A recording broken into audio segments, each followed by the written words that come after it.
एक जैसी ही होती है। जिस तरह के ट्रूथ है, सच्चाई जो है पूरी दुनिया में ओवरऑल एक जैसी है, एक जैसी मानी जाएगी। इसमें ऐसी चीजों को जो है उनको पढ़ाया जाता है, फोकस किया जाता है जो पूरी दुनिया में एक जैसी ही मानी जाती है। Overall federalism is very old philosophy, ये बहुत ही ज्यादा जो है पुरानी फिलॉसफी है। Federalism is based on the philosophies of Plato, Aristotle and ST. Thomas. ये जो है इन बहुत ज्यादा ओल्ड है, तो इसलिए इनको जो है इसके जो 3 फिलोसोफर है, प्लेटो, एरिस्टोटल है और एस.टी. थॉमस है, इन्होंने इसको जो है डेवलप किया था। ग्लास को चुप कर, ग्लास को चुप कर। Views truth has context and universal, इसके जो सच्चाई है इस पर ज्यादा फोकस किया जाता है। इसमें फेडरलिज्म कहते हैं एजुकेशन इज गुड,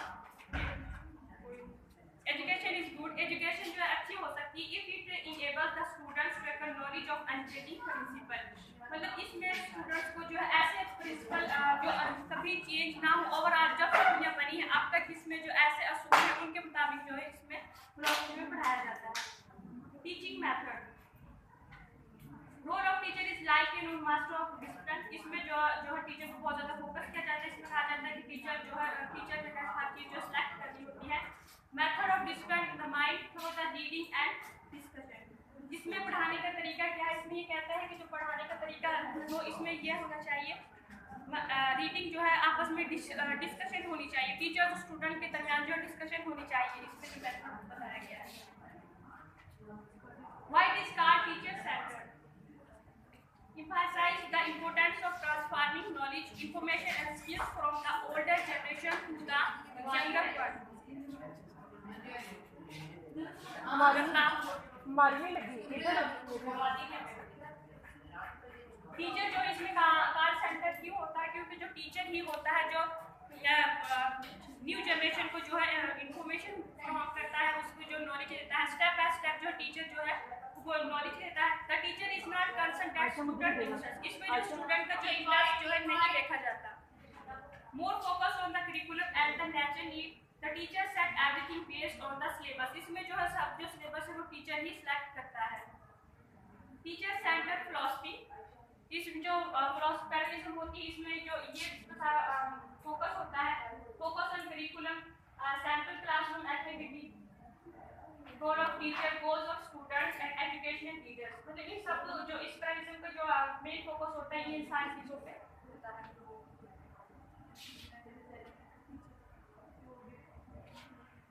करिकुलम, इसका जो करिकुलम कैसा होता है, focus on the daily culture literacy, इसमें जो कल्चर से रिलेटेड पढ़ाया जाता है। Stressing student growth in including the recommended students learn from the reading and analysing the works by history contest thinkers and writers, इसमें कहा जाता है कि जो हमारे जो ग्रेट जो हिस्टर है, फिलोसोफर है, उनकी जो है लिखी हुई बुक्स को जो पढ़ाना चाहिए।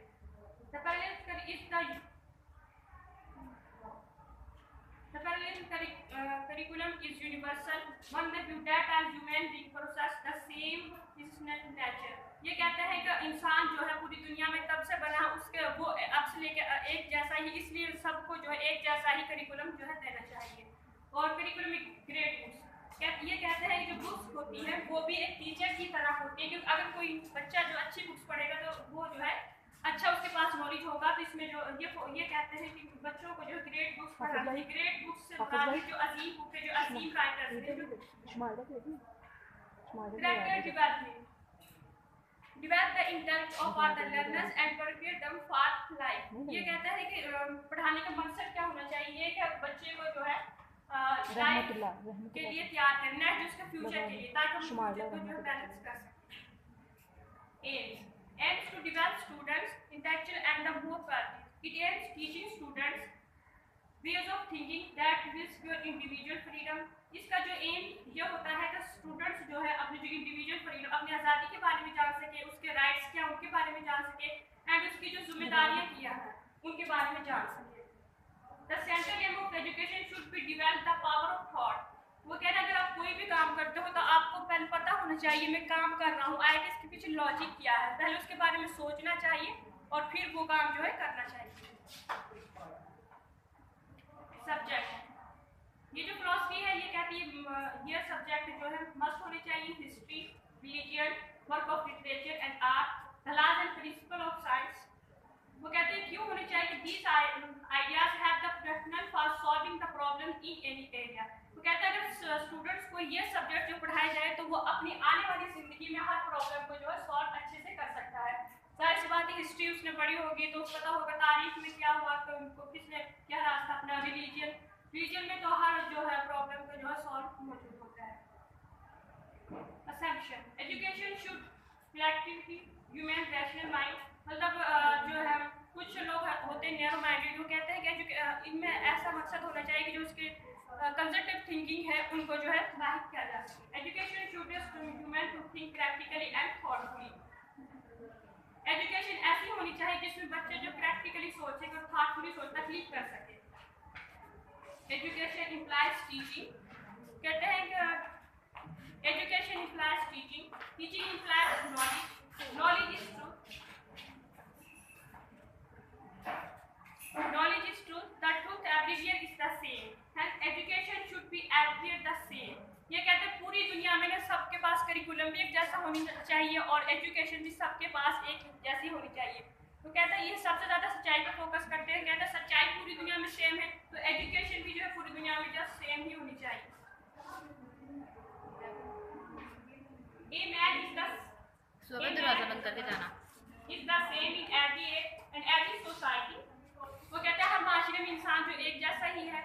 सो क्या the aim of educational system to improve man as man not a machine. वो कहते हैं सबसे पहले जो इंसान है एज ए मैन है तो उसको ना एज ए मैन ही एजुकेशन देनी चाहिए, नॉट ए मशीन। एक मशीन के बारे में नहीं, सबसे पहले उसका कहते हैं कि उसको अपने ऊपर इंफॉर्मेशन होनी चाहिए, मैं क्या हूँ, मेरा मकसद क्या है, मुझे इस दुनिया में क्यों बनाया गया, ना कि मशीनों के बारे में। ये इसका जो है एजुकेशन इसका A good education involves a search for and understanding of truth। ये कहते हैं अच्छी एजुकेशन वो होती है जिसके बारे में सर्च किया जा सके और सच्चाई पर फोकस हो, सच्चाई पर मबनी हो।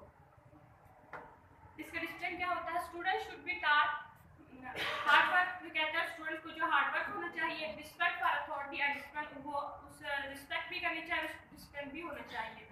Spend the classroom is essential to learning. वो कहते हैं क्लासरूम में लर्निंग करने के लिए डिसिप्लिन होना चाहिए। A noisy classroom is not a desirable place for learning. अगर क्लासरूम में जो है शोर ज़्यादा होगा तो वो सीखने के लिए कंफर्टेबल नहीं होगा।